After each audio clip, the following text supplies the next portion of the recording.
Sang-ayon ng Philippine Navy, delikado ang ginawa ng helicopter ng China noong buntutan at dikitan nito ang eroplano ng BFAR na nagmamaritime patrol sa Bajo de Masinloc o Panatag Shoal.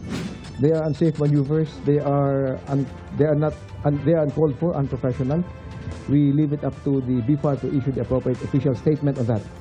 But again, actions like this have no place in the aviation industry. Sa pinakabagong monitoring ng Philippine Navy, 12 Chinese ship ang namataan sa Bajo de Masinloc.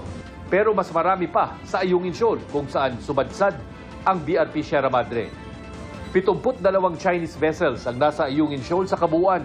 Mula sa dating 7 Chinese militia vessels doon, umabot na ito sa 62. Pero mas marami pa ang namataan sa Escoda Shoal kung saan napilitang umalis ang BRP Teresa Magbanwa. 16 na China Coast Guard at 55 Chinese militia vessels ang nagbabantay. Ang Chinese Navy warships naging 11 mula sa dating 4 lang. Sa kabuuan, mula September 17 hanggang 23, 251 Chinese vessels ang namataan sa iba't ibang bahagi ng West Philippine Sea. Pinakamarami mula nang magsimula ang monitoring ng Philippine Navy. Ito ang pinakamalaking increase.